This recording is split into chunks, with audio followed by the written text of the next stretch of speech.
Are you ready? A Shot of Wrestling, episode 319. And away we go. Is that the message you got? We about to go live. Are you ready to rock? So take a shot. Oh, so take a shot. Oh, yeah. I'm a street breaker. I'm a heartbreaker. This is my dawn. I'm Ramon Razor. Rick Flair, Nature Boy, about to seek and destroy. It's an SOW. Let me hear you make noise. Take a shot, boy. Is that the message you got? We about to go live. Are you ready to rock? So take a shot.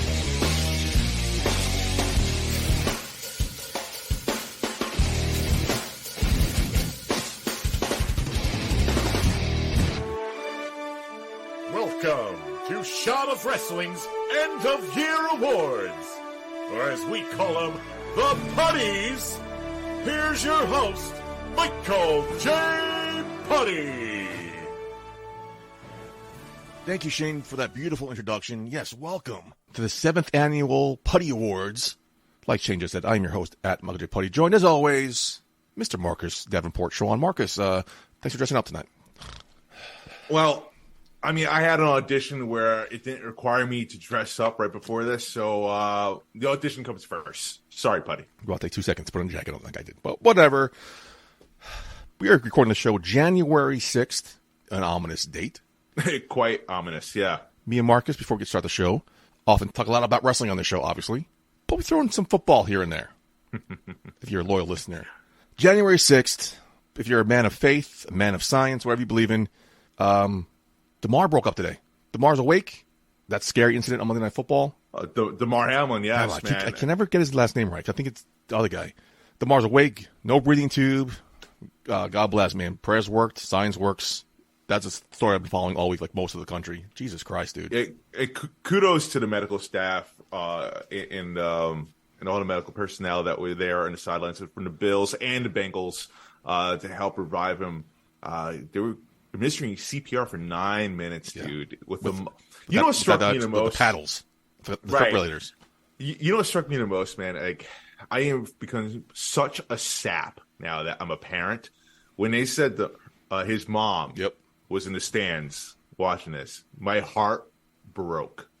My heart absolutely broke because I was just viewing it all through her eyes as a parent, and I was just thinking of my daughter.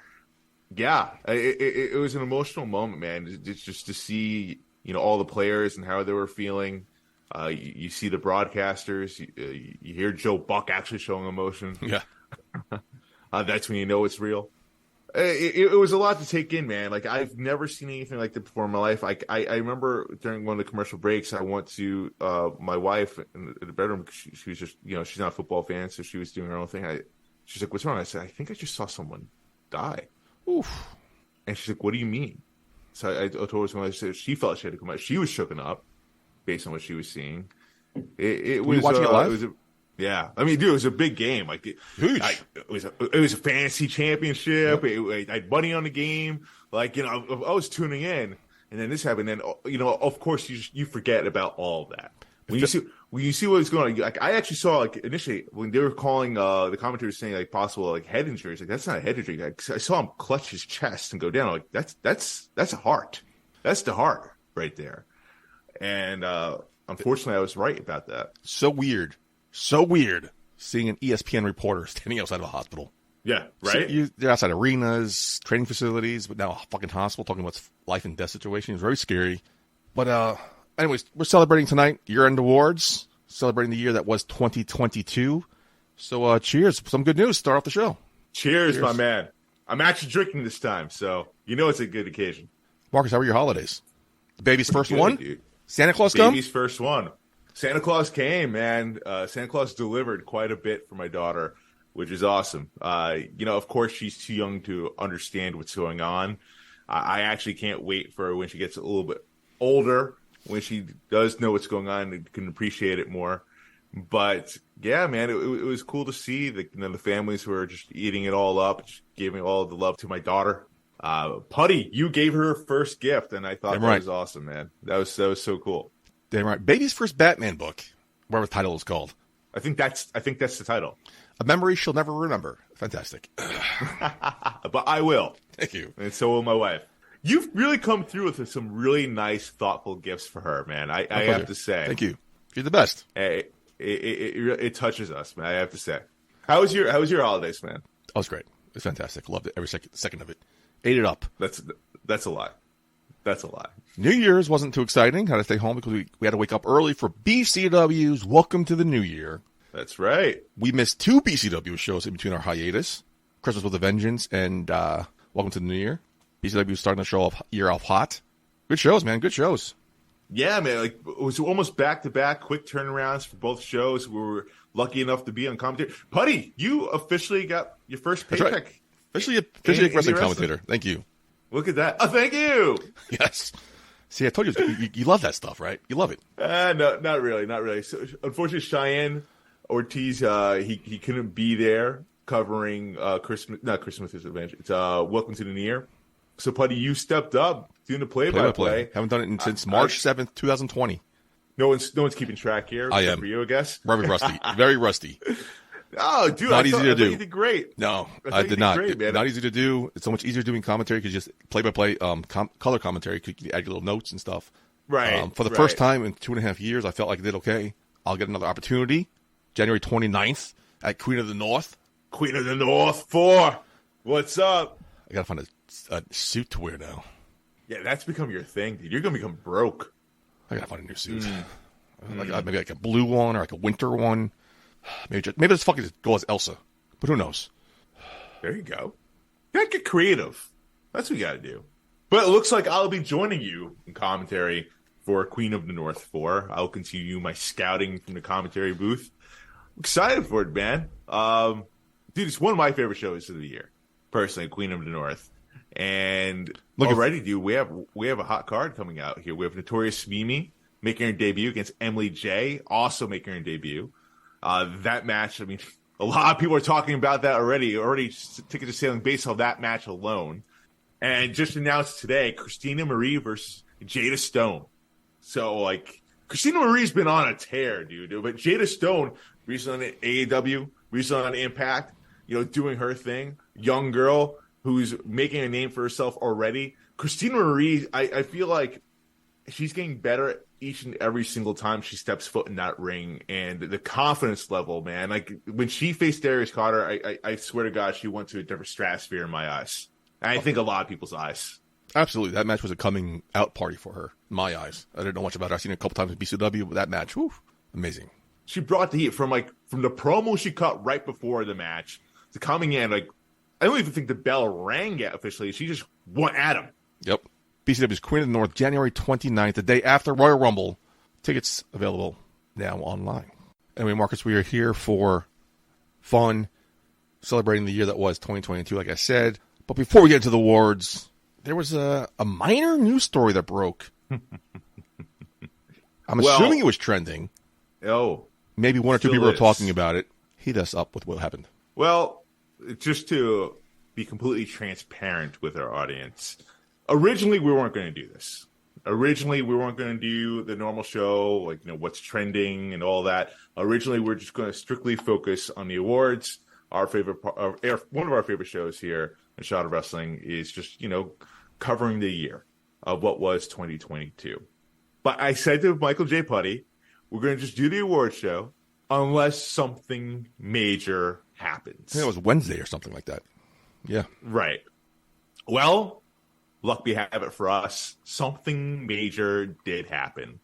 Denise Hollywood Salcedo, at Denise Salcedo. Lots in here, ... WWE majority owner and former chief executive Vince McMahon plans to return to the company to pursue a sale of the business, according to people familiar with the matter. And she has a tweet of the article of the Wall Street Journal. More to this tweet. She's got a little bit of a thread going on here, so keep going. Keep with us here. Sorry. The 77-year-old sent a letter to WWE's board in late December detailing his desire to return to the company. The board responded last month in a letter to Mr. McMahon that was prepared to initiate a review process and would welcome working with him on it. Vince McMahon update. There's a little bit more here, guys. Last one, I promise. Vince McMahon has communicated to the board that unless he has direct involvement as executive chairman from the outset of a strategic review, he won't support or approve any media rights deal or sale, the people said.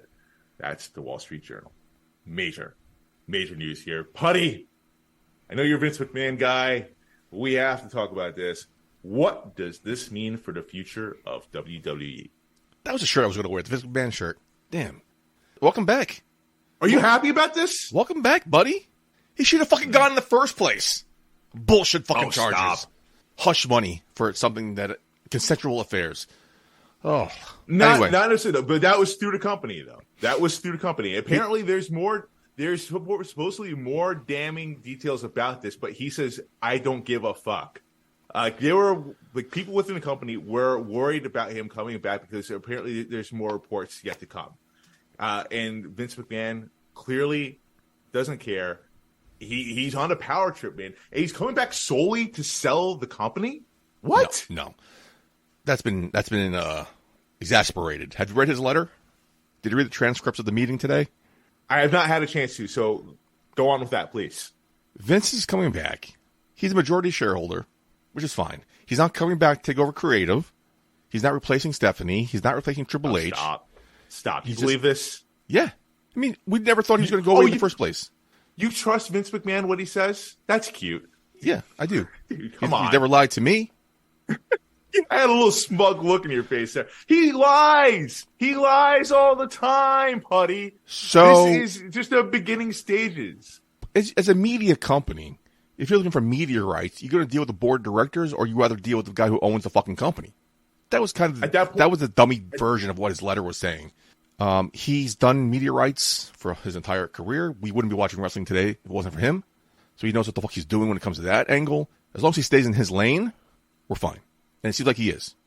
It seems like he is. It's one day. Yeah. It's one day. It seems like he is. I got to trust it.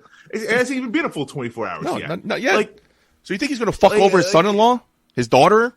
Absolutely. Oh, you're egregious. This is Succession. This is the show Succession we're watching now you're just being glib. No, I'm being real. You're being diluted by an alternate fake TV show. Okay. This is real. This is real life, dude. Yeah. He's Donald Trump. Like, yeah, you're gonna. He's also a smart man. He's also a smart man. Money fucking talks. The show is super successful, bringing major money. I feel like he was a smart man. I feel like he's letting his ego get the best of him. I feel like his finger is not on the pulse. Vince McMahon has a god complex. That's why he's not doing creative. McMahon, he's a billionaire who feels like he is untouchable. Especially the fact that, he's walking away from this investigation just fine as of right now. Like, he is in God mode. So, of course, he's going to feel like coming back. It's going to be no big deal. Of course, he's coming back. And, of course, Wall Street responded to him by getting one of this. Listen, either give the company up or just never leave. Like, him coming back is showing that he has no trust in Stephanie McMahon and Nick Khan to lead this company in the right direction, because one of the things you have to do as CEO, as head of the company, is have these negotiations, have these hard negotiations with media rights. And guess what? Media is very different than when it used to be, Vince McMahon. So, like, does he really know what's going on in today's world? What the way of the future, what the trends are going to be, or is he stuck in the old days? Because even the NFL right now is slowly evolving to, say, Amazon. They even had negotiations with Apple and Google. Hey, going to YouTube now with NFL Red Zone. Like, cable's not necessarily a thing anymore. And so is Vince McMahon just stuck in those old times? I'm curious to see how he negotiates these media rights. I'm very curious. Looking forward to it, man. Looking forward to it. He did a great job with Peacock. It's been super successful. Numbers going through the roof for Peacock subscribers. And what else is on Peacock? I just don't know why you're so negative. Stephanie, Nick Khan are in charge. Triple H is still in charge of creative. I understand what you want to say. They were doing more than fine. Yeah, and they're going to continue doing more than fine. He's not coming back to the company. He's coming back to the board of directors. Because we all know Vince isn't going to fucking sit down poolside twiddling his fucking thumbs. He's a workaholic. Nick Khan comes from the entertainment media. He's had media negotiations before in the past. He comes from that world. He's not the majority shareholder. He's not the majority owner of the company. As Apple's an orange. He's co-CEO, is he not? Yeah, co-CEO. Like he has that title. Whether you want to. Okay, so What are you choosing to believe, Puddy? You believe every single word that Vince McMahon says, but like, why are you so hate? Why you hate Vince McMahon so much? Well, why are you so negative? Why? The glass ain't even half empty. It's fucking completely empty. I hate the move. And like you said, it's not even 24 hours yet. Give him fucking time. He's threatening. I don't know if it was so high. Coming back to. Okay, so the whole selling. You think the whole selling of the company is bullshit? Like when there's smoke, there's fire. And I'm not saying it's bullshit. I'm just saying it could be there. It's been rumored before he even fucking left, though. So let's see what the fuck happens. I'm not saying they're selling today. I'm not saying they're selling next year. But if you're going to sell the company, you need to fucking own the company involved in these. There's already talks of like other companies that are interested in buying the company, though. Like, fine. One of which Saudi Arabia, though. But that's not new conversation. It's not a new conversation. It's been conversation for like over almost 2 years now. But now it's become more of a reality, Puddy. That's what fine. we're talking about. Okay. It's become more of a reality. So, we have to talk about this. That's fine. I have no problem talking about it. But the fact that he's coming back on the board of directors, he's not CEO. He's not in charge of creative. Let Stephanie and Triple H do their thing. Let Vince do his fucking thing. Why is it such a negative move?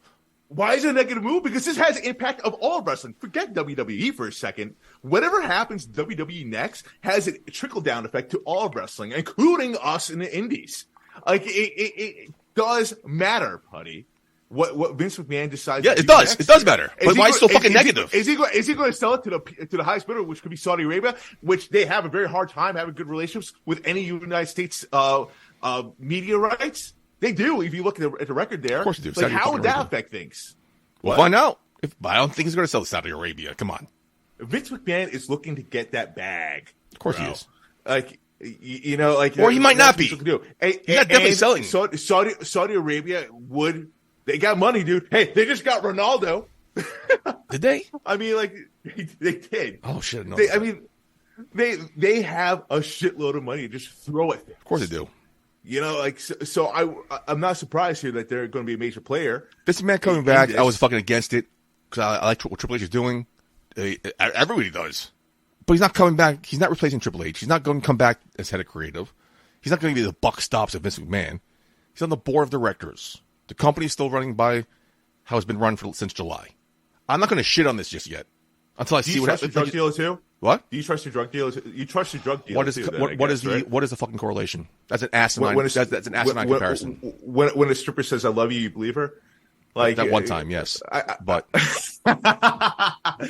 I just need to know because. But why? What's the core? I don't understand the comparisons. Vince McMahon is not a man of his word. He's a billionaire for a reason. He didn't get there by honesty. Okay. So like. I refuse to sit here and believe every single word that comes out of his mouth, saying like, "Oh yeah, no, I'm going to leave them the way it is." I think honestly, what's the difference between being on the board of directors and him fucking being retired, still talking Triple H nonstop? The way he's away from it. He's completely away from it. Everyone's saying for the last 6 months he's not away. He still has his finger on the pulse. He still has his hand in the company cookie jar. I'm sure Vince, especially during the holidays, I'm sure Vince probably had a thing or two to say. And, at that point, Triple H could take it or leave it. Same with Stephanie, same with Nick. But now that, Vince McMahon's officially back, today was a coup. Let's call it what it was. Today was a coup on January 6th, part deux. But this time in an executive level. When Vince McMahon came in there with two of his people in the board and knocking out people that were part of the investigation, it was a takeover. It was an absolute takeover. And I think everyone is on a short leash. I think everyone is. So fucking negative. Because now they have to listen. To who? A man on the board of directors? Yeah, or the CEO of the fucking company? Jesus Christ. Stop being so fucking negative about this. He's on the board of directors. He's fucking should never left in the first place. If you want to resign as CEO, fine. I disagree with that. Of course you do. You want to resign as CEO, fine. Let the investigation run. You still need to be on the fucking board of directors. Be on the fucking board of directors. They have no fucking influence on the company. I work at a company as a board of directors. They don't have any influence on the day-to-day activity of my fucking company. You're not a CEO. Listen to the CEO. The CEO fucking does the job they're told to do. The board of directors just a bunch of old people collecting a fucking paycheck who do fucking absolutely nothing. Vince McMahon, you give him an inch, he's going to take a mile. This is I understand that right here. They're taking it. But I don't think he's going to fuck over his daughter and son-in-law, especially how successful they've been. Do you not see what he did with his own son? Like, what are we talking about? Someone's being an asshole. He wanted business for himself. It is that's the image that was painted. Yeah, of course. Yeah. And like, what image is he going to paint of Triple H? What image is he going to paint of You honestly, Stephanie? What image is he going to paint of Nick? Conversation's over. This conversation's over. You're completely asinine. Yeah, what conversation? Let's paint a picture of Triple H. This is bringing back people who are successful. Family, Puddy. Bringing back people who weren't supposed to be released in the first place. Ratings are big. Revenue's up. Oh, but he doesn't know what he's doing. He's an asshole. What picture are we going to paint Triple H? How successful he's been? Glass fully empty with you. Jesus Christ. I'm calling it the way it is. No, you're not. You're fucking being mirrored glasses here. So you think, like, it's just all family and all nice and all. It's a nice family business. Like, listen, man, this is not a normal family. All right? We're talking about billions and billions of dollars here. Listen, I just had a conversation with my business partner recently who was talking about how cutthroat his family is right now because they're in a family business that takes in millions of dollars, right? He's got bad blood in his family because of this shit. There's no bad blood in this family. We're talking about billions. Dude, come I on. work for my company has fucking huge bad blood in their fucking family because they're a bunch of piece of shit, greedy assholes. Triple H and Stephanie are not that. They're doing an A+ job in their fucking grade. They are jobs. doing an A+ job. They are doing an A+ job. Vince is not going to fuck with that aspect. They're lining his fucking pockets with money. Welcome back. So is it a coincidence that once Vince left, they just undid everything that Vince did? No, because he was in charge of creative. Spot? Creative, we agree he wasn't in the best pulse on creative-wise. Letting go with his people. Creative, like hiring people back is a business decision as well. Which Triple H has full authority on, and Vince McMahon will not interfere with that. We'll see. We will see. I don't believe it. Okay. I don't believe it at all. You're fucking so negative. Because I'm not kissing Vince McMahon's ass. I'm not sitting here thinking Vince McMahon's going to listen to this and hire me. That ship has sailed a long time ago. Clearly. I'm keeping it real. Okay. No, you're not. You're not keeping it real. I don't necessarily know if you think Vince McMahon's going to hire you or not based on kissing his ass. You think I'm not fucking stupid? You think I'm not fucking stupid? I'm joking. Of course not. Of course. But I'm just saying, I'm not going to be so fucking shit on the man. Or who's coming back? If he came back as creative, I'm taking my company back. He's not. He's going on the fucking board of directors with a bunch of old fucking people. It's like a fucking paycheck once a month. All right. Well, this is getting heated. Let's take a break here. Let's calm down. Yeah. Let's have a drink. I'm done with mine. I do have an interview with Nevaeh Chantelle. She is the Immaculate Threat, and let's learn a little bit more about her and her upcoming match at Queen of the North 4. All right, here we go. First interview of the new year, 2023. We're going to kick things off with someone that I've known from my days in BWF when I first did commentating over there. Now she's in BCW. She's making waves. Ladies and gentlemen, give it up to the Immaculate Threat, Nevaeh Chantelle. Hi, how are you? Good. Happy New Year. Happy New Year to you. Doing? Thank you. I'm great. Thank you. Yeah. All right. Well, let's get into this, though. So, as I mentioned, I've worked with you at BWF. I believe there was that your first year in wrestling? Yes. And since then, you've gone to the Fallout Shelter for training under Mike Law, Masha Slamovich, a lot of great trainers over there. Now you're in BCW. So I know you pretty well. But yeah, I feel like I don't at the same time. It's funny. And I feel like Shot of Wrestling, the fans, they may not know you as well either. The Immaculate Threat. Why don't you tell us about that? Who is Immaculate Threat? What should they know about Nevaeh Chantelle going into 2023? So starting off, I got into wrestling. I was in a very conflicted time in my life. Graduated college, didn't know my next step. I had no real passion for anything. So I had a reflection of my life. And I know the only thing that I've ever had a constant love for is professional wrestling. But I always held myself back because I'm like, I'm too dark. I don't look like the girls on TV. I'm too big. And I had, I don't want to say it's religious coming together, but I said, God, if you ever want me to do something, please send me a sign. And I happened to see a tweet at the time that the Monster Factory posted about making a monster. It was like they were having like free training for people, prospective trainees. And I said, but can I really do this? I always thought I was too big or my size was going to get in the way. But I said, I owe it to myself to try. And from the first moment I stepped into a wrestling ring, something in my heart says, I belong here. I've always dealt growing up with insecurities, self-doubts, low self-esteem, coming from bullying, family problems. And throughout the years, wrestling has built me up. It's helped me become it helped me become a better woman. I was never this girly. I didn't wear makeup. I didn't, the pictures you see of me on the internet, that wasn't me before, because I felt like I'm 200 plus pounds. I'm dark. I'm not the standard of beauty.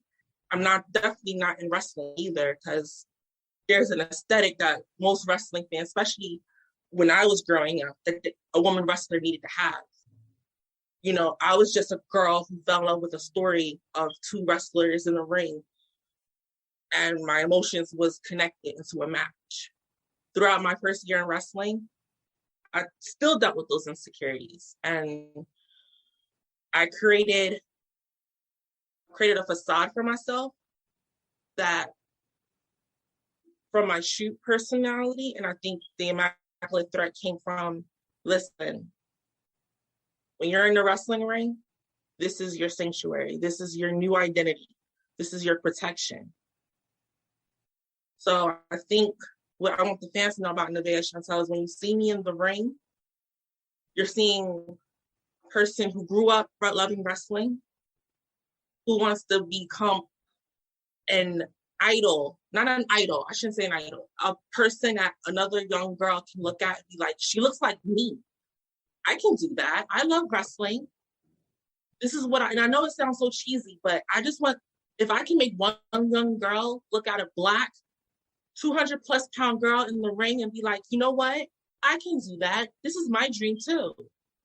And if I can ever inspire somebody to do that, I can never get signed. I can never make $1 million in this business, but I can rest my head knowing I did something in the world. So That's what I want people. Yeah, I mean, I'm sorry, that's just amazing. It just hit home for me, because, like, a person of color, representation matters so much. Because we're so used in any form of entertainment, we're always seeing, like, the typical white, cis male or cis female, and like, for other people, that's not the whole world, right? That's not a representation of the whole world. There's many different people, whether you're Black, Latino, gay, straight, trans, like, seeing that on screen matters. Yes. And of all shapes and forms of sizes too. Like, it's to see, like, especially as a young kid who's impressionable, to see someone like looks like me out there living their dream would give any kid hope. So that's a beautiful message. Yeah. Like, growing up, I was a teenager by the time, like, Awesome Kong was debuting for TNA. I had Jazz and Jack. I did have representation, but, also you were pushed with Trish Stratus, who I admired just as much, but you had that standard of beauty being pushed more, or Tori Wilson, blonde hair, big breast, like, that was the standard. That was what was going to get you to be successful. And I just want, in the years to come in my own career, I can tell a girl that looks like me, look, you can admire those girls, but a girl who looks like you, we can do it just as much as they can. Absolutely. And we can be successful. The first couple of years, I did feel the pressure of wrestling, and it used to bother me, because my old trainer would push the conventional beauty. You know what I'm saying? So it was a deterrent, but, I switched camps now. I'm refocused, and I'm just ready to really show the world what I can do. The real Nevaeh Chantelle is coming this year, and I'm excited about that. That's amazing. And I'm glad to see, and I'm glad that you got so personal and real here, talking about that. I think that's so important to understand anybody's reason why. And I think your reason why is absolutely incredible and admirable. But shifting gears now to BCW now, I've seen growth with you. Again, first saw you first year in BWF to now the Fallout Shelter. Tremendous tremendous place for training. I can't state enough, the trainers that they have there. Talk to me about that. I mean, talk to me about the trainers that you've had at Fallout Shelter and how it's prepared you for now. Because you've been in some pretty big matches in BCW. You started with the Queen of the Monsters match. I believe that was Queen of the North 3.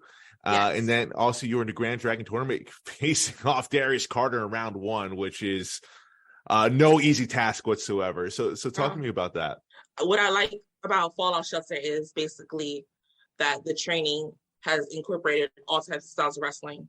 I've learned different ways of doing things, not feeling hindered by size like I felt like I was at my previous school.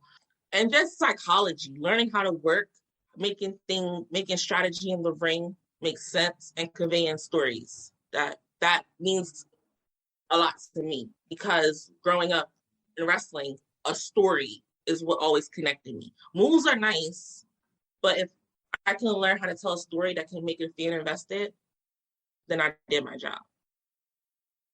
No, absolutely. I mean, stories, it's never going to go out of style.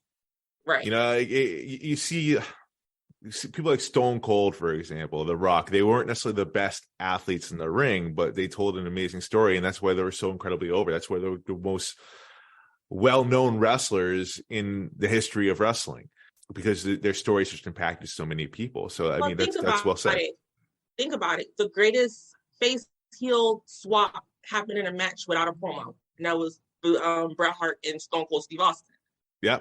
You know what I mean? Yeah. And that was completely told by wrestling.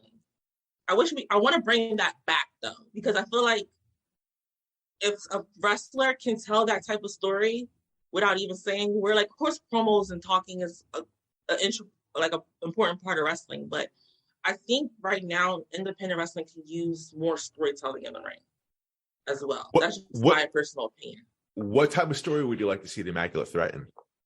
I want to tell a story, whether it's good or bad, that a woman can be just as violent, just as physical, can take and receive the same type of punishment as a man. That's why I'm a huge fan of intergender wrestling. And we can talk about the match. We can talk about the match I just had at BCW. Well, you just set it up for me. Just saying. Just saying. So, yes, I mean, going into that, you did have a match with Darius Carter, the Grand Dragon Championship, Grand Dragon tournament, first round in that tournament. And, I mean, you don't get more physical. You don't go against someone more dangerous and brutal than Darius Carter, man or female. Talk to me going to that matchup, because, I mean, they literally did draw these names out of a hat. And, I mean, I can only imagine if, like, my name was drawn against Darius Carter first round. I'm like, well, that sucks. I'm not going to lie. So I'm going to give you the real answer of how I felt. I said, oh, shit. I did not see that. Of course, it's always a possibility, right? It was always a possibility. But you don't think, I'm planning matches with other people. I don't know why I didn't think it was a possibility, but I'm in my head when I'm thinking of the tournament, hearing the names being announced, like, oh, Christina Marie, that's a cool match. Lala, that's a cool match. Gangon, that's a cool, like, you think about it, and then you hear the last name is Darius Carter, and I'm like, oh, snap. And everyone, I tried to play coy about it on the spaces, but everybody wanted to be in the finals, and everybody assumed in the finals you were facing Darius Carter. Right. Which did wind up be the case. Darius Carter did make it to the finals. But, yeah, I mean, like, he's like who's the number one team right now in NFL? He's like the Kansas City Chiefs. Like, you just assume they're going to go to the Super Bowl, right? Because of the brand and the name, they just associate it with it. But, like, with you, I feel like I was frustrated for you, because I think people looked at you in that matchup and it was just like an easy win for Darius. Right. How did that feel for you? It sucked. I'm not gonna lie. Like, I was frustrated because I was going into the Grand Dragon tournament thinking, okay, I can, rack up some wins, shock everybody. Of course, I knew Darius was always going to be an issue. But I don't think I processed the idea of, like, I think I took Darius Carter, like, if I get to the finals, I'll deal with him now. So when that first round came out, the honest action was like, okay, girl, shock the world or die trying, because I knew I was going to get my ass beat, win, lose, or draw. You know what I mean? I was getting my ass beat. Listen, he didn't hold back there. He's got a chip in his shoulder now more than ever because of what happened with Marina Shafir last year, losing the World Heavyweight Championship after an incredible reign. Amazing match. Amazing. So I've been on the other hand of Darius Carter. You know, I've been involved with a match with him, with a client of mine back in the day in a World Heavyweight Championship match. I know what it's like with Darius Carter. He is a man that, or a wrestler, I should say, that makes everyone around him up their game. He makes everyone around them better, even on commentary. What was the lesson that you feel like you've learned in that match? Because wrestling him is like it's like a masterclass, if you will, for wrestling. What was the takeaway after that match? 2. 1, I can hold my own. You know, I think the main lesson I learned with Darius Carter was that I can hold my own. I don't think that in that match, yeah, he beat me up, but I felt like I gave it back.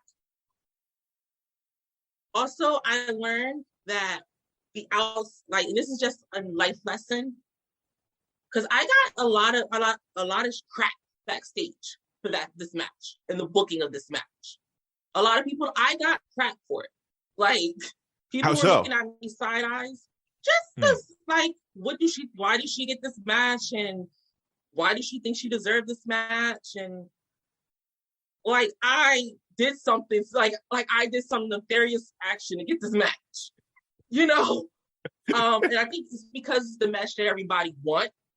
And I just want your viewers to know, like, when you have a blessing or a big opportunity, I should say, when you have an opportunity, do not care about what anybody else has to say about your opportunity.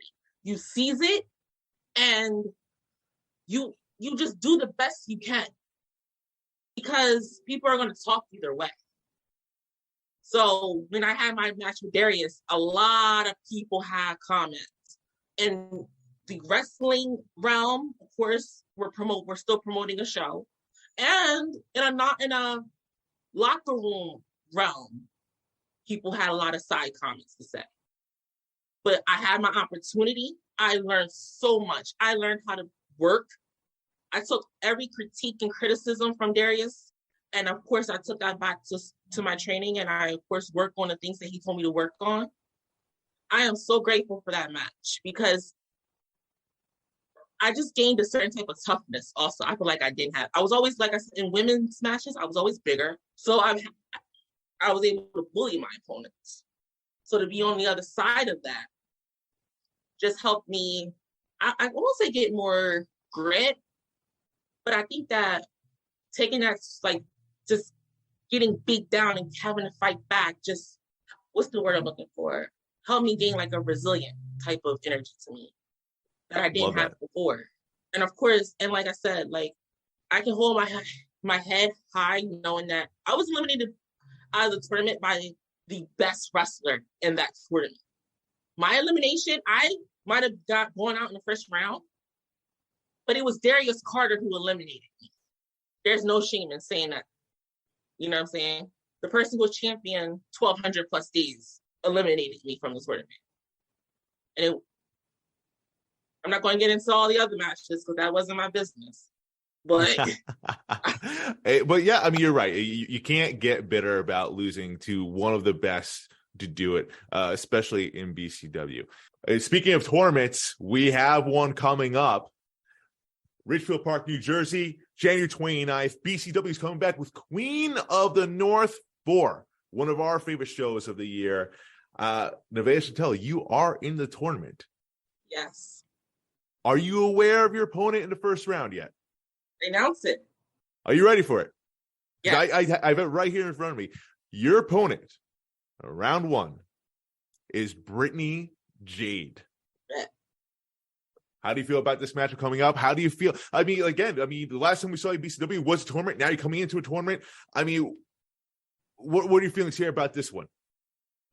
So, unfortunately for Brittany Jade, I'm coming in frustrated because I'm still 0-2 at BCW, and I want my win. I want my first win. So, Brittany is nothing personal, but you just gonna have to catch this ass whoop. And no offense to none of the other women in this tournament, but I'm walking out of Ridgeville Park, Queen of the North.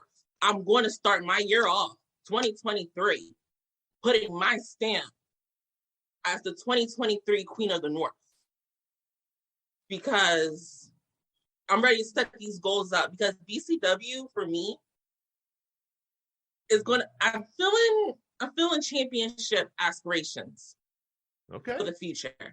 And I think winning Queen of the North is just the right thing to start this off. I mean, Queen of the North winners, I mean, they've gone on to do great things. The first one ever, Faye Jackson. Second one, Vanity. Both became BCW Women Champions. Danny Moe, hell of a year she had. Yes. Coming into 2023 here with a big time matchup here at Queen of the North. We're not going to announce that quite yet, but I think the fans could take a hint there what that matchup is going to be. So, Nevaeh Chantelle, you are absolutely right. The winning Queen of the North is a big deal. It could have championship aspirations for you in the near future. Definitely. I think, first off, I have a huge respect for the BCW Women's Champion, Ruthless Lala. So, if I can get in the ring with her sometime this year, I'm ready for it. Huge respect for her. And also, we can't talk too much about the participants, but there's definitely some women in this tournament that I can't wait to wrestle. And I think Queen of the North is always going to be special. I made my debut last year at Queen of the North. It's always going to be special to me. I came up short on Queen of the Monsters, but remember what I did in that Queen of the Monsters match. I got violent. I started throwing trash cans and, wooden sticks and just started beating people up. You know what I mean? You're not afraid to get your hands dirty, so respect her in that. Exactly. So I'm coming in the Queen of the North. Okay, I might can't use a weapon this year. Nope. But I don't need to. Because you are the Immaculate Threat. Immaculate Threat. and at the end of the night, we're going to say, all hail the Immaculate Threat, Queen of the North. Boom. Nevaeh, thank you for joining us here. You certainly won me over. I am definitely going to be rooting for you at Queen of North 4. I will be there. I will continue scouting. I will be on commentary. So I will look forward to calling that matchup. Nevaeh, in the meantime, where can they find you in social media? At Nevaeh Chantelle, all platforms. All right, there you have it, ladies and gentlemen. The Immaculate Threat, Nevaeh Chantelle. Thank you for joining us. All right, man. So there you have it. Nevaeh Chantelle, man, making a claim to be the next Queen of the North. And she is right. Every Queen of the North has become a champion. Well, true. We'll see what happens with Danny Moe. True. Wow. So, I didn't think about that. Heavy lies the crown, Puddy. Heavy lies the crown. I'm excited for her, man. That was the most I've gotten to know her, and I'm glad she shared her story. Yeah, it was well done. Getting ready for Welcome to the New Year. I watched interviews with Ruthless Lala and O'Shea Edwards. It helped me on commentary, so this definitely helped me on commentary too. So thank you, Nevaeh, for your time. Great job. Cheers. All right. Shit. My New Year's resolution was give up drinking. That sucks. Anyway. First week, done. Damn. So moist January. Moist. Tempers flared before, but we're good now. Are we though? You called me stupid. We're good. You called me fucking stupid. You know what's not stupid though? It is our year-end awards. 7th Annual Puddy Awards. Can't believe it's our 7th show. My favorite show of the year. As you can tell, because I dressed up. I had time to put a fucking jacket on. I literally just came out from me doing an audition. That's fine. So. That's fine. Whatever. How about we start off with the indie categories? Star of 2022. Marcus, the floor is yours. Well, funny enough, I just mentioned her name. I am giving that award to Danny Moe. Why? Really? Why? Why? You may ask. She had a hell of a fucking year, bro. hell of a year. Started off becoming the Queen of the North winner at BCW, right? She's made appearances in AEW. She's made appearances on Monday Night Raw. True. Facing Asuka and Bianca. I mean, like, and that was like the first of its kind too. Like, I feel like an indie talent as far as like them being called by their actual indie name, right? And actually getting some offense in there. She wasn't just like a typical jobber on Monday Night Raw, which was shocking to see. And then, dude, she's been on a tear from all different promotions all across and winning championships as well. Like, Danny Mo, she had a banger year, man. Like, my eyes are on her. I think she's going to even have a better 2023. I'm excited for her. Can't argue that pick. Great job. Good pick. Thank you, my friend. What about you? We picked 2022 Queen of the North, but we've been doing the show for quite a while now. One of our good friends of this show, stole that show, been on numerous times, had one fucking hell of a year, dude. My superstar of 2022, respectfully, the First Lady of Prolific, Ruthless Lala, winning the championship in that brutal fight against Vanity at Queen of the North, having that, best of series with Isaiah Wolf, only to join Prolific as the First Lady of Prolific and defending that BCW Women's Championship every show. Amazing year Ruthless Lala has had. Props to her. And started out in 2023 getting fucking railroaded. That match stolen from her, but great performance every match she puts on. I'm not mistaken. I think she has defended her BCW Women's Championship the most out of any women's champion in BCW, correct? I would say that is correct. I don't know what Faith Jackson did, but I think she definitely beat Vanity. I think she beat out Faye. Because I don't think Faye had defended it outside of BCW. Ruthless Lala has defended it outside of BCW at least a couple times, right? Yeah. So I mean, not only for the years she's had, but the year nonstop interviews with you, coming on the show. Big fan of the show. Much respect for her. Respectfully, looking forward to her 2023. I love Ruthless Lala, man. She's become a good friend of mine. She actually just hit me up the other day just to reach out to Steve and just see how it's doing, which was awesome. Like, who does that anymore? No. I was this close to giving it to her, but I was like, dude, like, I think people would think, I'm being biased. So that's why I started thinking outside the box a little bit more and giving it to Danny Mo. which probably could create some problems here by me saying that. Hopefully Ruthless Lala doesn't give me that lariat, though. We know what to do.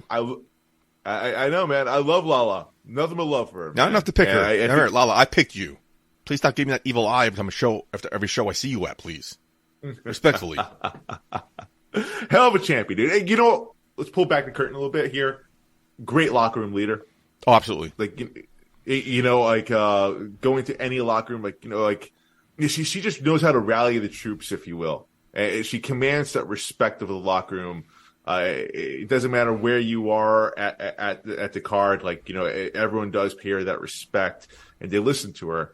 It's been a better locker room for her. So thank you to Ruthless Lala. And she's the best.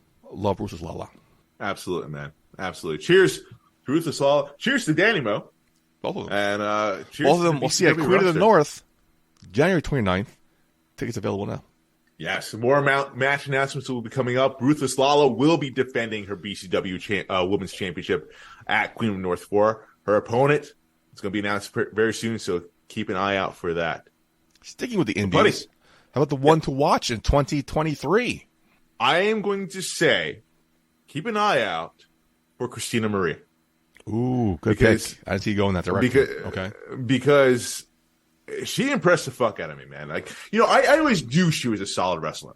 Absolutely. I knew she was a solid worker. It's not like she's new. She's been around the block, and I feel like this year, especially at the Grand Dragon tournament, different gear, different attitude.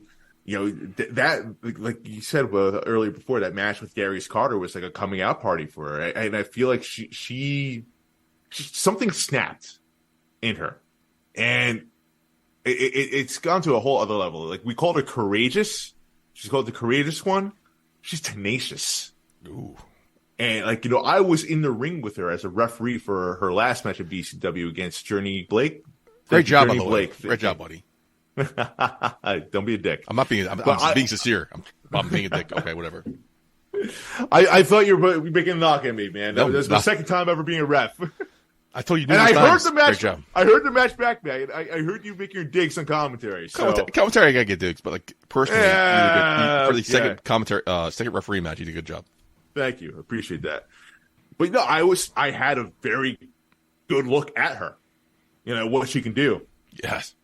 When she turns that face on, man, she's a scary woman. She's a very scary woman. Like full transparency, I was out of position for her big Samoan drop, one of her signature moves. Mm-hmm. I was a little late there for the count. Counted 2. Gave Journey Blake some time to kick out. I thought I noticed Christina Marie was going to rip my head off. I am 6'2". She is probably 5'3", maybe. And I was scared of her. So I'm scared of her, so I don't blame you. So I learned my lesson at that point. If I ever ref again, hopefully not. Hopefully so. You did a great job. I can't wait. Big props to Japan for giving you that opportunity. But I anticipate Christina Marie having a big year in 2023. She's made some appearances at AEW Dark as well this past year, more than one. And you know what, dude? I know she's doing her things, different promotions. I anticipate big things for her in BCW and hopefully above and beyond.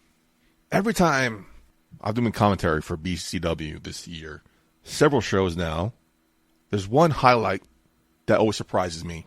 A name I never recognized originally, but now he's become to the point where I look forward to this match. Not only because of Shane Fair's great introduction, props to Shane Fair. Oh, I know you're going with. That's a good one. But Jay Bougie has won me over this year. I'm so excited about his future in 2023. I cannot see how he enters 2024 without gold around that waist, at least in BCW. Jay Bougie, just a scene stealer, show stealer. I'm excited about his future. Number 485 in the PW 500. And we found out here on Shot Wrestling when we interviewed him, this is his first full year of wrestling. Yes. That's what we'll go next. He made the PW 500, which is mind-blowing. First year out, he's on the top 500. It's amazing. And that star is only getting bigger and brighter. And we have the privilege of seeing it at BCW. Great combination wrestling.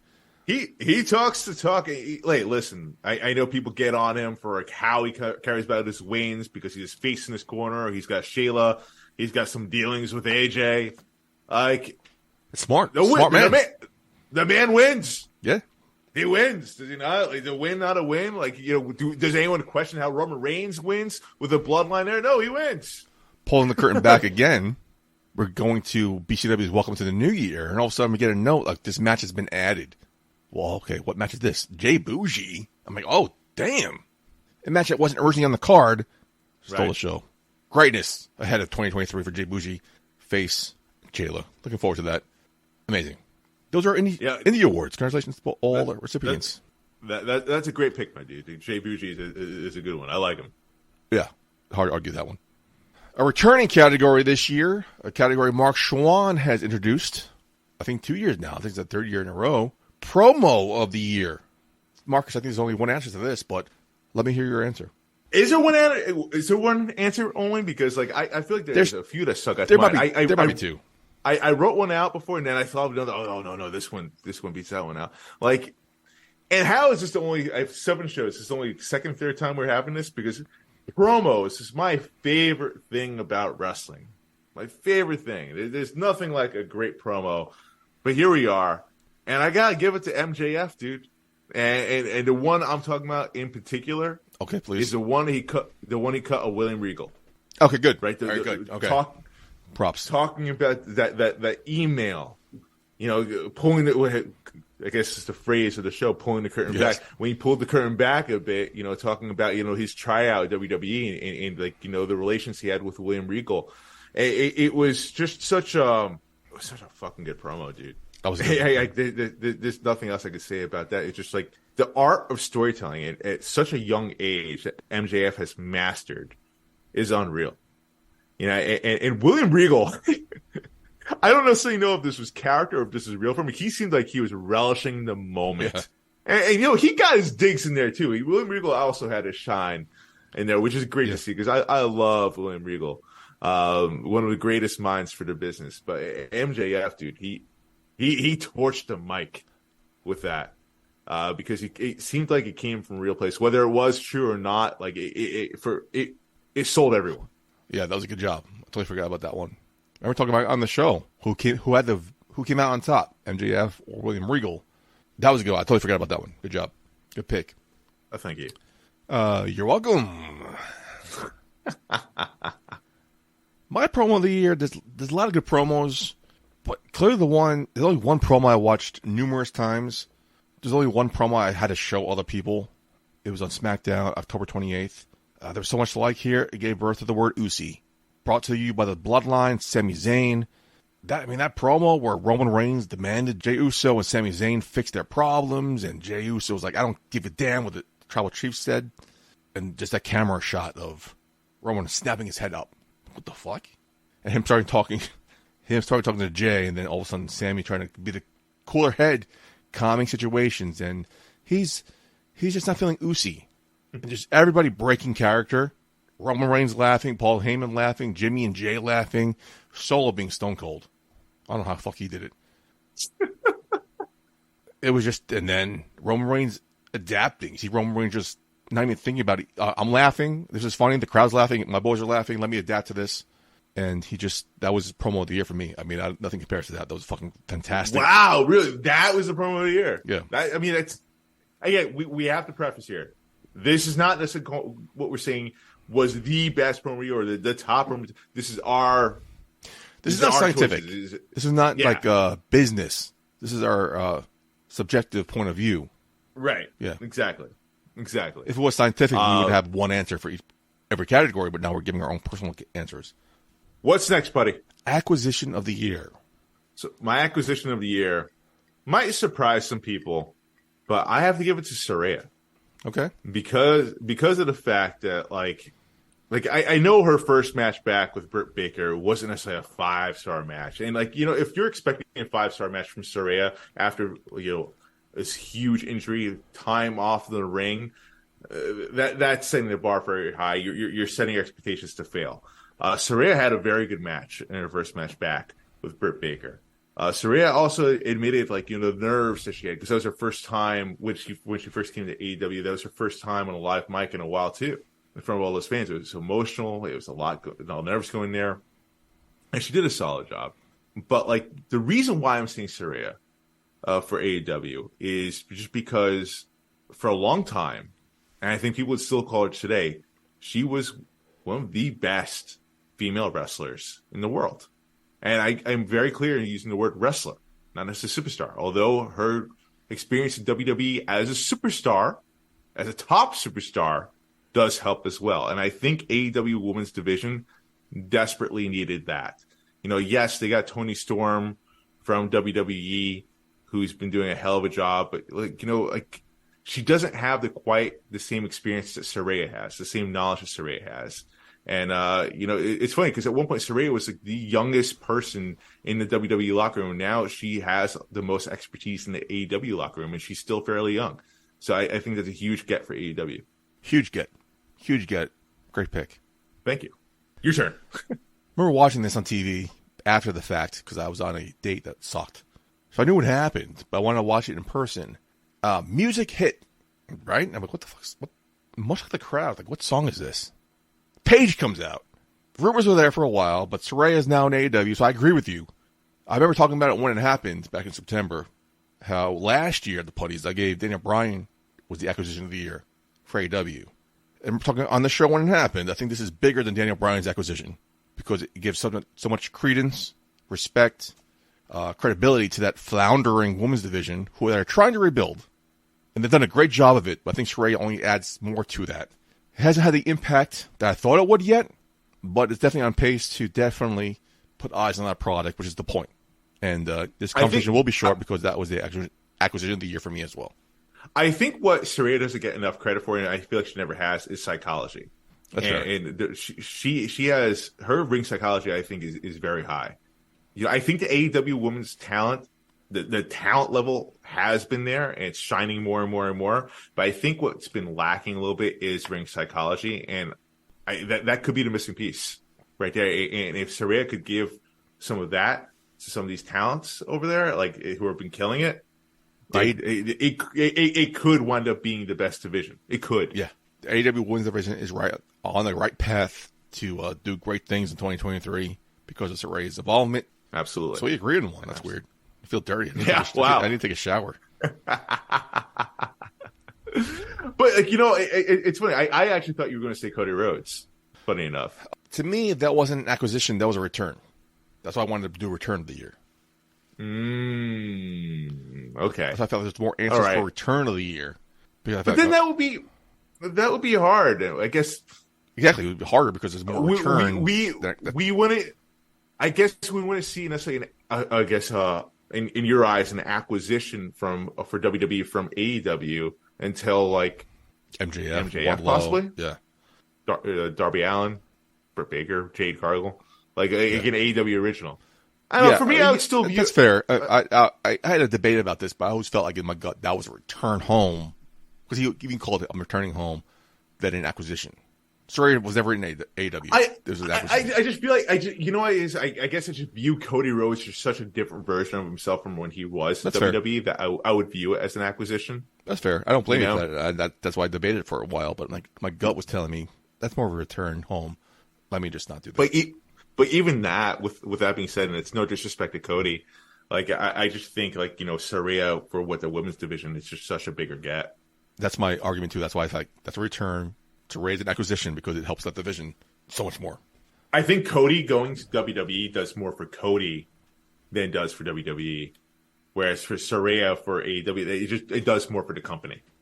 Before the show started, I told you there's one category I do not have an answer to, and that's this one, the one to watch in 2023. My favorite category too. You're gonna be surprised in this one. I think you'll be very surprised in this one because she's in NXT. Okay. And you know how I feel about NXT. I do. This is surprising enough. Conversation over. I think I know the answer to this. Is it the champion? Her name is Cora Jade. Oh, okay. So this is my reason why. I think, especially since Cora turned heel, right? I feel like she's been knocking it out of the park. Absolutely. I think her character work is insane. So much better. I think that the transformation, and even like when she debuted in NXT, she had a good look to her. She could definitely work in the ring. Like she got over as a babyface pretty well, but her heel work is just dramatically better. And not to say her face work was bad, but like it's just dramatically better, and she's owning it. And her confidence level, that's the thing. It's the confidence. Exactly. My next point. That she has to back it up. Like you can see it in the ring, you see it in her promos. You can even see it in her social media. Like she just oozes it. She's got, so cool as the je ne sais quoi. She's got it. She's got it more than Braun Breaker. She's got it more than, I hate to say it because I love Roxanne. I think she has it more than Roxanne. She's got it more than anybody in that NXT roster. And that's why I think Cora Jade's going to have a very big year in 2023. I wouldn't be surprised if she surpassed Roxanne, doesn't even win a championship, and goes to the main roster. Because like that's how well she's doing. Wouldn't be the first time. She owns it. Yeah, a lot of people surpassed, leapfrog the championship, go right to the main roster. She definitely could be on that list. I don't think she needs a championship for that. It's very, it reminds me a little bit of AJ Lee, a little bit. And who I loved AJ Lee. I thought she was phenomenal what she did. But like, Cora Jade, I feel like she does have the capability of possibly even surpassing her. Great fucking pick. I'm down to 2 picks. So I hate to go against my heart. My stomach, all that heart, Puddy. But my stomach is telling me Grayson Waller. I almost had him. But I feel like Cora Jade has more of that it factor than Grayson Waller, so that's why I chose. That's Cora. fair. I mean, hard to argue. I can't argue that. Grayson Waller starting off with that Johnny Gargano attacking Johnny Gargano, putting his name in the place, turning that generic babyface Australian to this uber heel who gives me MJF vibes because he's living his heel character on social media, in real life. He's Grayson Waller. And I think he's somebody who does not need the NXT championship. I think he can leapfrog into the main roster and just be that dick. The MJF is on AEW. That just, I'm the best. Fuck everybody else. I'm looking forward to what his career holds in 2023. Grayson Waller does have the capabilities of being one of the bigger heels in WWE if he goes to the main roster. There's no doubt about that. The main roster is lacking that heel that he is. Right. I think that's what The Miz was. I think Grayson Waller is more athletic than The Miz. In this time, I'm not going to miss because I love The Miz. But I think Grayson Waller, I mean, he's just got such a... Because The Miz can be likable. I think the Miz in this show doesn't help the Miz as a heel because he's just so likable. The Miz on TV everyone hates, but the Mike Mizan is a nice fucking guy, right? And we all know that. Again, great reference to the TV show. Grayson Waller is just a fucking dick, right?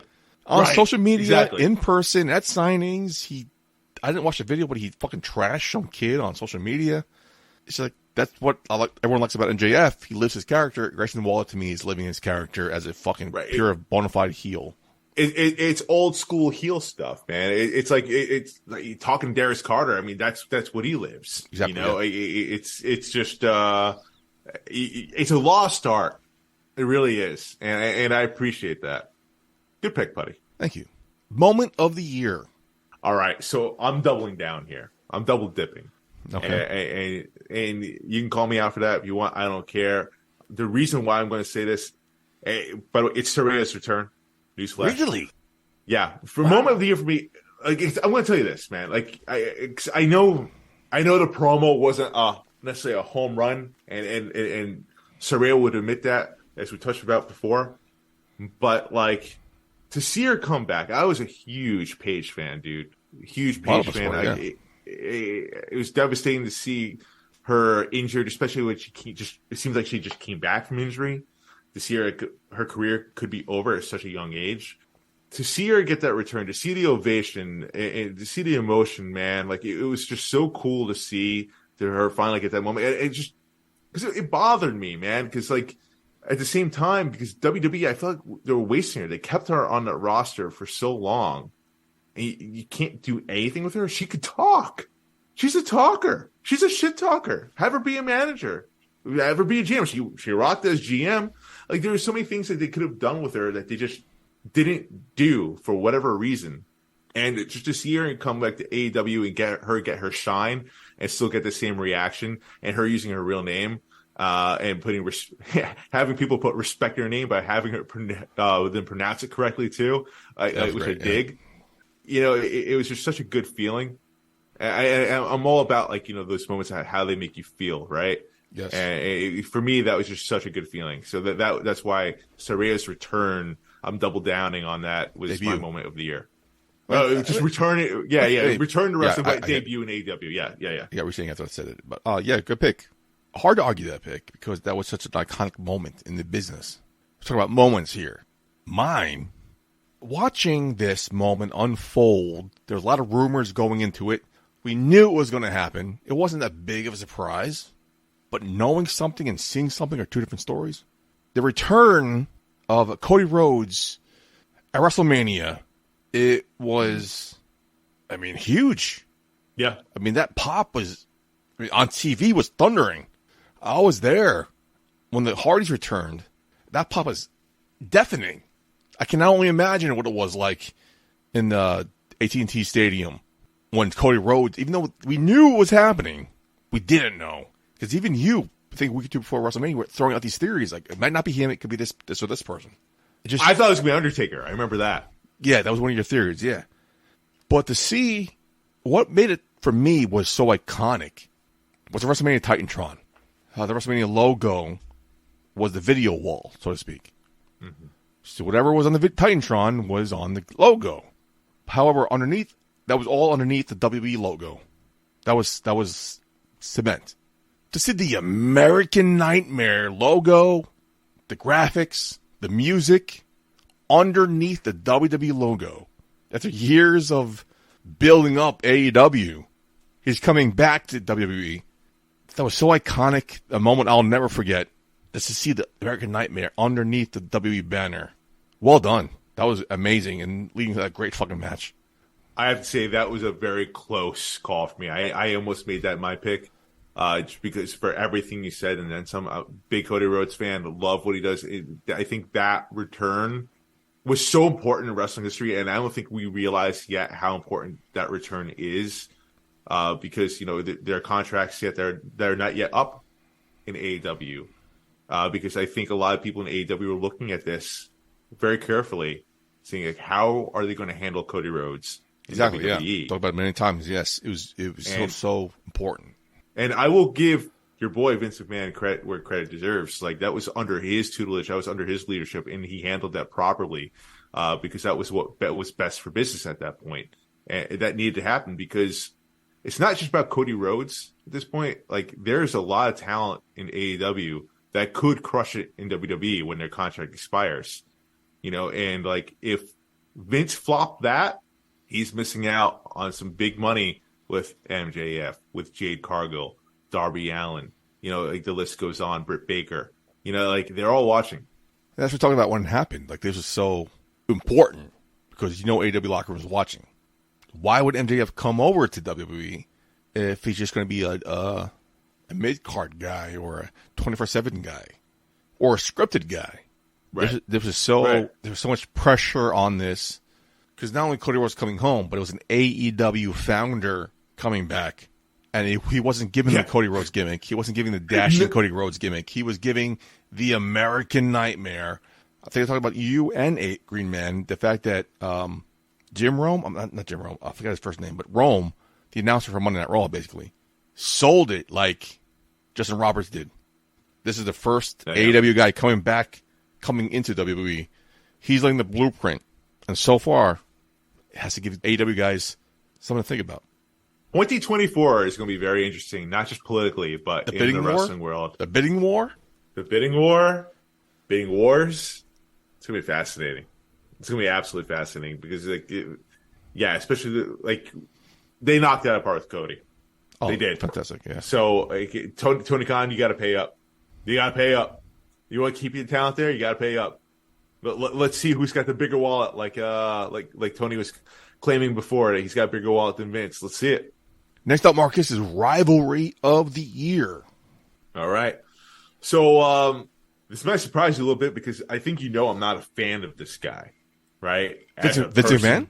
Vince McMahon a Rivalry of the Year? No. AJ Pan? No, but that will be Rivalry of the Year. This year it's Seth Rollins and Matt Riddle. I'm not a big Matt Riddle fan at all. Okay. But this rivalry got personal. This rivalry brought something out of Matt Riddle that we have never seen before. And honestly, we haven't seen since. They had banger of matches, man. They definitely did. Seth Rollins is just that promo on Monday Night Raw when they were going to commercial break. the shit that they said to each other, man. It brought me back to the Attitude Era. It brought me back to that too. Like it kind of reminded me of the Bret Hart, Shawn Michaels, like those digs that they had at each other. It seemed real. It came from like a real place, and you love it. Like you can't help but like. I remember I was in the process about to do something else, and I just stopped. Like, oh, did Seth Rollins just say that? Oh, did Matt real? Oh, okay. I'm in. I'm interested in this. Like I thought it was going to be a nothing segment at first, but dude, drew me to right in, and their matches again. It backed it up. The promo, so I have to give it to them, man. Props to the production, the fact that they had that Raw interview segment with Seth Rollins and Matt Riddle. Yeah, it was kind of a nothing segment. It was kind of boring and a traditional separate segment. And when they came back from commercial, like, oh, by the way, when we cut the commercial, this happened. And that was the viral moment, probably one of the most viral moments of the year. How's your kids? How's your wife? That was great. Good fucking pick. It's like, did he just fucking say that? Like, did he go there? Great, yeah, good pick. And Matt Riddle's reaction was just so genuine. Like, he seemed like he was shocked. Yeah. He's like, what the fuck did you say? Props to him. Did you say this? Yeah. Right. Like, dude, it's crazy because I thought that was going to be like the breakout point for Matt Riddle. I thought like, all right, we're going to see something in him going forward. It was sort of. I feel like leading to that. Yeah. I feel like the moment that rivalry ended, like that was kind of it with Matt Riddle. I feel like we saw that fire kind of like die down, which kind of was frustrating me. I feel like I don't know if that's creative. I don't know if that's Matt Riddle, but like Dude, honestly, like there's in my eyes, there's no other rivalry of the year. Like this, there was nothing that got that deep and personal, other than that. Except for another rivalry that, in my opinion, I guess you might disagree with me, got kind of fucking personal. Seth Rollins and Cody Rhodes. Okay, their promos back and forth. Hell in a Cell with Cody Rhodes coming out dressed as the dusty polka dots, black and yellow. Mind games starting right off the bat. Their promos back and forth. Those 3 matches back and forth. With Cody sweeping all 3. You don't see that too often these days. It was just one of my favorite most rivalries that kind of sucked me in. Like, oh, what's happening next? And I think the second year in a row for me. I think last year I picked Seth Rollins and Edge. So Seth Rollins is just killing it, dude, on top of his game. Yeah. I mean, there's not much more you can say about that. I mean, like, no. that was just a fantastic rivalry. Great matches. All of them were just fantastic matches. You're talking about 2 men that are just so... You talk about psychological, right? They're psychologically gifted in this business. Not only that, but, like, those 2 men had great chemistry. Chemistry's insane. Absolutely insane. Not only the promos, in-ring wise, you can tell these 2 guys were meant to wrestle each other. What's that line the Joker says? Oh, we're destined to do this forever? Yeah. Maybe, yeah. I think, didn't one of them even mention that they were the Joker to the Batman? It was just, this rivalry is great, which leads us to our next category, Match of the Year, Hell in a Cell. It's just one of those matches that will be remembered for years to come. Cody Rhodes, Seth Rollins. Talking about moments of the year, it was when Cody Rhodes took that fucking jacket off. That the leak of his torn pectoral muscle. But when he took the fucking jacket off, you see the fucking legitimacy of that. That ain't a storyline. That ain't fucking makeup. That is a legit injury that this man is fucking sucking it up to come out 20-something, 30-minute match in Hell in the fucking Cell. Props to Cody Rhodes for not only doing that, props to Cody Rhodes for protecting him and doing what he did best. That match was a match I'll never forget. It was just fucking amazing. I had to rewatch it. It was just... Which amazing. Is why, buddy, that's my match of the year. Again, it's hard. What else comes close to that? Jesus. I feel like before you even announced the match of the year, I feel like that was just such a perfect segue, too, because what you just said was everything that I was going to say for match of the year for Cody Rhodes and Seth Rollins, because of the fact that, like, yeah, I mean, I almost said WrestleMania as match of the year, because it was just, like, the chemistry they had right off the bat was insane. And it was a fucking great match. I think it stole the show at WrestleMania. But this match at Hell in a Cell, for what you talked about, just the fact that Cody Rhodes was clearly injured, all caps. Yeah. Like, it wasn't just a minor injury. You see that. It wasn't makeup. That was a real deal. Like, his pec was completely torn. The fans, like, the hush of silence, just because of just, like, how disgusting that looked. Yeah. And how is this guy going to go? Yes. I think we all thought, man, okay, this is going to be like a 5-10 minute match. No, as you said before, this was a legit main event match. They went all the way. Yeah. And Cody Rhodes finally hitting the pedigree. Yes. Like, it was just, And I found it weird that they announced that Cody Rhodes had a pectoral muscle injury, like early on in that day. And then they kept talking about it. I'm like, all right, so I guess is he not wrestling? Like, you can't wrestle with a torn pec. And he fucking wrestled. I'm like, what is going on here? It wasn't a gentleman. Seth Rollins, like, targeted it, the pec as well. It's not like they completely stayed away. He but had to. Yes, he had to. Yeah, it was a legit target. Like, you know, like ring wrestling wise, like, it wouldn't make sense for him not to target it. Like, it would obviously give away that's fake if he's not targeting it. You watch wrestling for a while, and you watch wrestling matches, and you see somebody hit a move, whether it be a knee or like a punch or a finisher move, and you're like, oof, ouch. It could be the knee slap. It could be the way it landed. Like, there's always that oof. I was like, oof, the entire fucking 30 minutes, because that was fucking hitting him. Ouch, dude. Especially the way it was, like that injury. It's just like the way how wrestling works, like, virtually anything that Cody was doing was affecting it. Yeah. And Cody Rhodes someone was saying Cody Rhodes could have easily said, oh, I can't do it tonight. Yeah, but goes to show, like, he's not an executive. He's not a pretty boy. Like, the dude is a tough son of a bitch. And as you mentioned before, props to Seth Rollins for protecting him, and kudos to the referee as well for making sure, like, these guys were safe. It's not like he was in a match with like a dangerous person. He was in a match with Cody Rhodes, someone he trusted, someone who's known of being a great worker. If you don't ask Bret Hart. Yeah. Bret Hart will tell them, no, he's going to injure him. It was just one of his career. Great match, great performance by both men. It was just, I don't know any other match I can think of. Maybe Gunther and Sheamus, which is another popular pick. Match of the year, dude. Hands down. Absolutely. Great segue into match of the year. So then we got what? We have Superstar of the Year now, right? Final category, Superstar of the Year. All right. So it's funny. I'm looking at my notes right now, right? And I have a name written down here. I have a very obvious name written down here.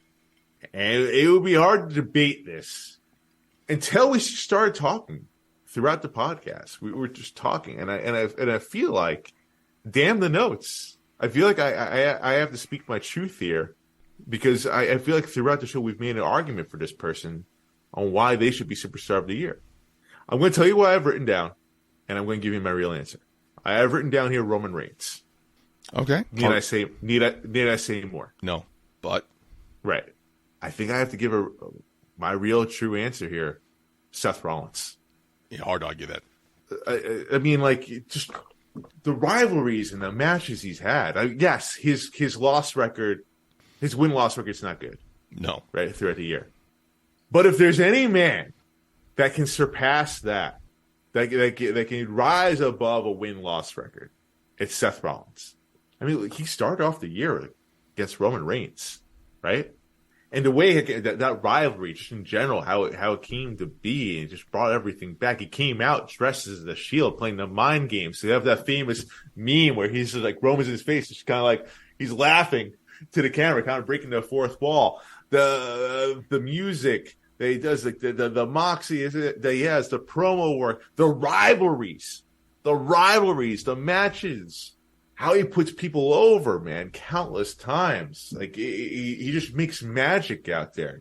Every single week, he creates magic. How do I not say Seth Rollins?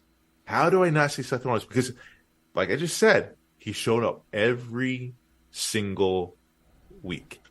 Roman Reigns, our tribal chief, the undisputed WWE Universal Champion, has not showed up every single week. And yes, while Roman Reigns is on a record-setting pace here in the modern era, you gotta look at the two right here. And Seth Rollins has been showing up every single time and hitting a home run every single time. Like, I gotta give it to Seth. I think, was it Kenny Omega who won PWI Wrestler of the Year over Roman Reigns? And one of the things I picked was because, Roman Reigns isn't there every week. So I would pick Roman Reigns. I see how they picked Kenny Omega, because Kenny Omega at the time was there every week. On this list, going in the first quarter of the year, I had my answer.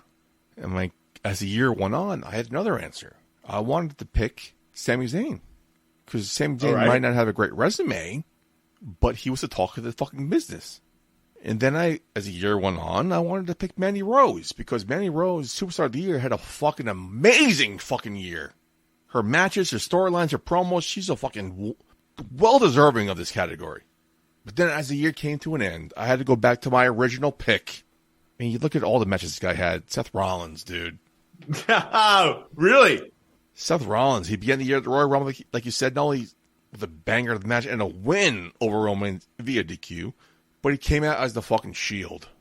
And his next legitimate storyline was against Seth Rollins, and he came out as Dusty Rhodes. The mind games. Cody Rhodes, you mean? What'd I say? You said Seth Rollins versus Seth Rollins. Oh, yeah. Seth Rollins against Cody Rhodes, and the drip, the attitude. This man fucking lost 3 matches in a row and did not suffer any fucking damage. It's hard to argue anybody else who can suffer 3 significant defeats in a row. And let's not forget, and not suffer. Going into WrestleMania, he was losing quite a bit. He was like he lost his spot at WrestleMania. He had a fight for his WrestleMania. Like, Vince McMahon had to give him a mystery opponent. He had his bag Vince McMahon in his office. Right. There is no other answer to this category. Seth Rollins. He had a fucking phenomenal year. Was he in the top 10 for the PWI 500 even, or no? That I don't know, fan. If you want to look it up, let me know. It's going to be too much to look up right now. But anywho, like, I'm surprised two of our answers here are the same thing.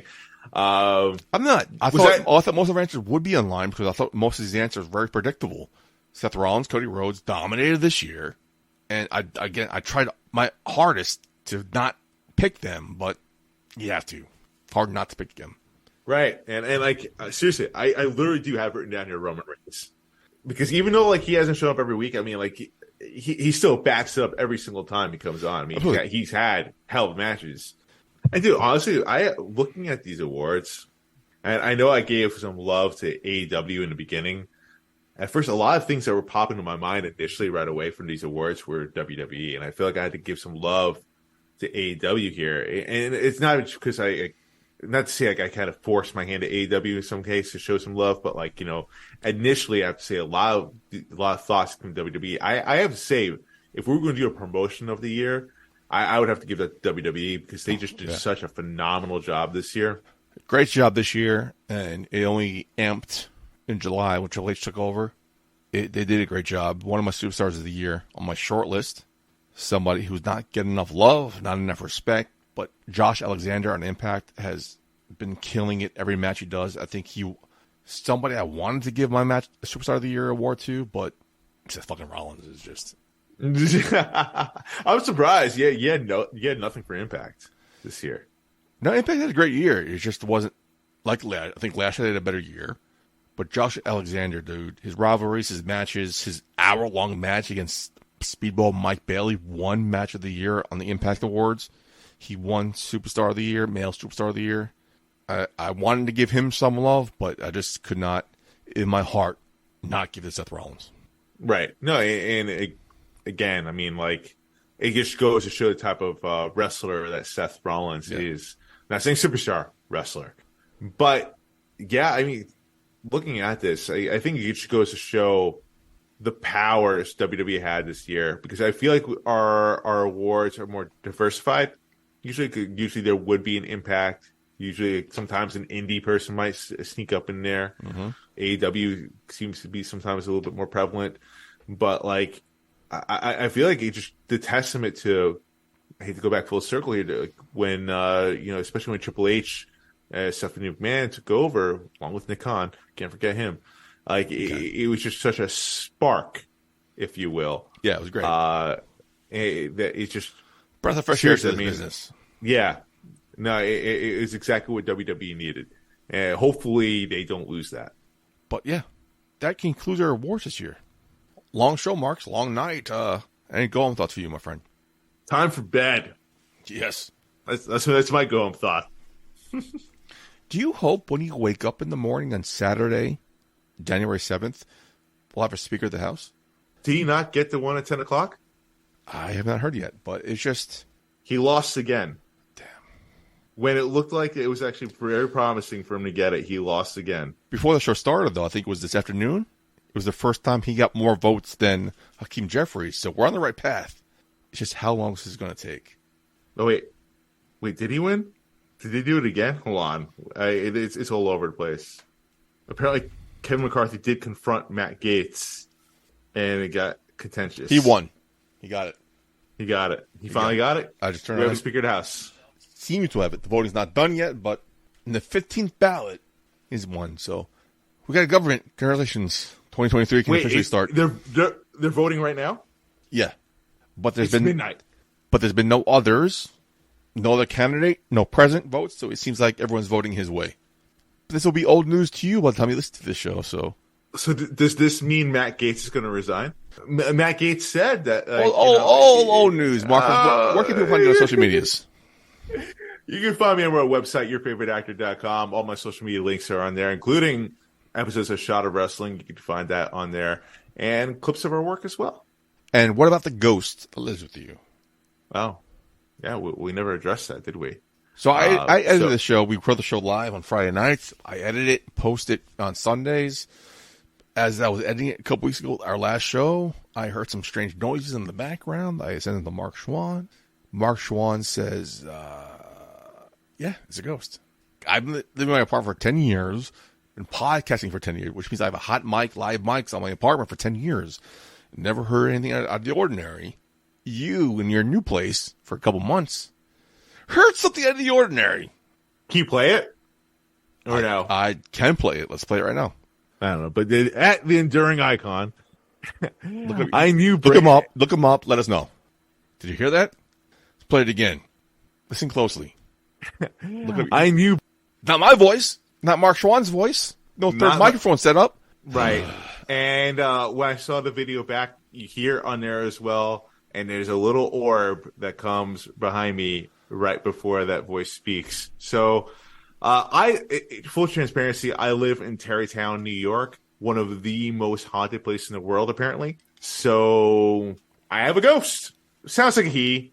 Sounds like he might be a part of the show going forward. So, if you listen to the show, if you want to catch a clip of a ghost, send it our way.